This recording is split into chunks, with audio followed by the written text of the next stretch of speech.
big situation happened today at Reading. The game got abandoned against Port Vale. The fans run on to the pitch, and we've got Nick Holton, who is a board member of the Supporters Trust at Reading. He's coming to talk to us about this situation. All right, Nick. Good evening, Nick. Not bad, yeah. How are you both doing? You good? You're right, mate. I'm all right, Nick. Look, disappointing time at Reading at the moment. Just talk us through why this is happening and what's going on at your football club.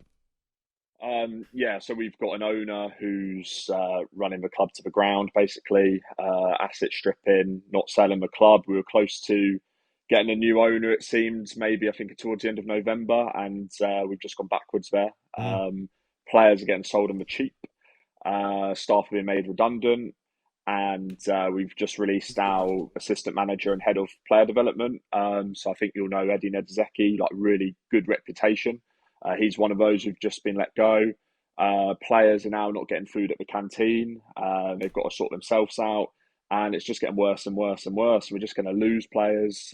More are going to set to go, apparently. Points deductions constantly. No team has taken more points off us in the last couple of years than our own owner. So that's 16 points, and more could follow.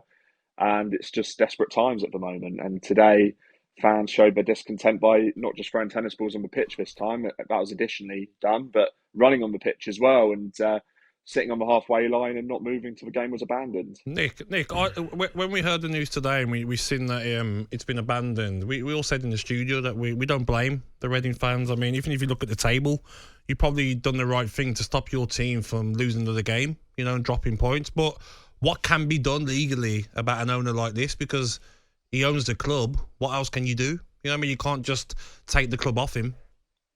Well, this is where we need to push that with the EFL and regulators and see if they can suspend him from ownership or even force us into administration. And that sounds awful, but that probably is the only way out of it at the moment, because I don't think we'll be liquidated. I think someone will always come in for us, but he's refusing to sell. And if he doesn't put us in administration, or someone doesn't force us into administration at some point, and he won't sell the club, it's a good then club, we'll end Reading. Up like Bury. I remember playing you in the Premier League. There's Nicky Shorey, Sidwell days, Kevin Doyle, tough games against Reading. It's been a bad fall from grace, really, in terms of it being a really good football club. And look, just on the owner, when he come in, what was his what was his vision for the football club? Why has it gone so wrong? Why all of a sudden has it become such a controversial decision? Because this Dai Young, I mean, what I've read and what the information I've got, he's a billionaire. Yeah, he's had bank cash flow issues at the minute coming out of China and getting the money out of China. I don't think I think he's in a bit of trouble out in China as well, which doesn't help.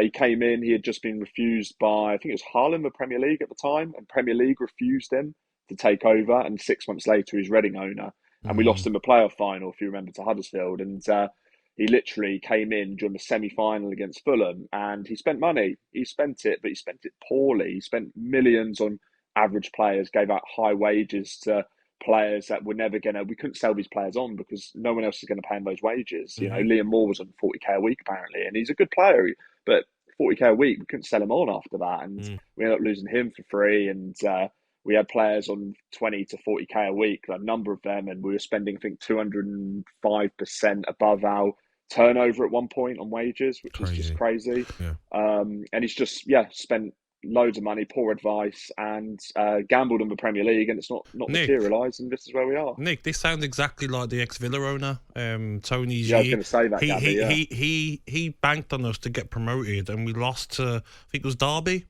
and you could just tell by his face, he didn't care about the club. His face was like, wow, I've banked on that money of getting to the Premier League to keep the club afloat.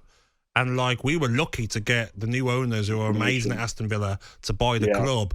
But we could have been in a horrible situation at Aston Villa. Some of these owners claim to be billionaires, but they're not.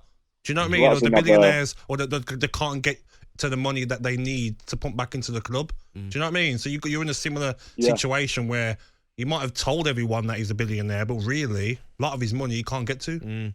Yeah, I think Villa back then, it was another Chinese owner, wasn't it? Yes. But they were on the brink there. If they didn't get that promotion and that new owner in, if they had one more year in the Championship, I think you would have followed our sort of pattern. And 100%. Villa are a massive club, they shouldn't be anywhere near that. And it just shows that can happen to anybody, I think, there. And we need to get rid of these owners, and the EFL need to stand up and take ownership there and show accountability for what they're doing to many football clubs, not just Reading. There's loads of clubs have been in this situation, and more will follow. Yeah, look, Nick, what are you going to do going forward? Because you can't have the fans running on the pitch every week. No, we can't. Getting matches abandoned, that might probably cost you 3 points today. So, these are you're still down there, and there is still opportunities for you to stay in the league. And you need to make sure that Reading don't go down to League One, because then that is a real massive problem. League Two. League Two. They go down to League Two. Go down. That's a massive problem. You're going down to League Two. What are you going to do as supporters and as the supporters trust? What are you thinking? Yeah, I think firstly, Dai Young doesn't care. I think even today he won't care. Like, we're just showing discontent and anger. It shows the desperation. It's heartbreaking to see us at this point. Mm-hmm. But to take it forward, I think we have to target now the EFL and target Dai personally, but also the EFL. We need to go to the headquarters, London and Preston. We need to team up with other teams in these situations and hit both headquarters at the same time and protest there. Does he come to games, mate? Does he come to games? No. He's in China at the minute. He's back in China. I don't think he would even dare set foot of a game anymore, to be fair. He's not liked at all. I don't think he'll show up. Wow. Wow. So, like you says, though, like Jamie and Nick, some of these owners, they don't care, mate. Like, we've seen the Glazers get all this abuse of pundits of this. They don't care. They're in Miami chilling, in Florida. They don't care. Some of these owners. For Man United owners, it's different, though, isn't it? But they're making millions. I'm saying in general, some of these owners couldn't care less about the clubs. You're protesting. The fans are feeling it. It's embarrassing every week. You're seeing your club could go down to League Two. Well, he doesn't care, does he? One bit. No, the ownership don't care. That's the thing. That's part problem of these owners. They come in looking to make money, need to get to the Premier League. If you don't get to the Premier League, you're losing, aren't you? Yeah.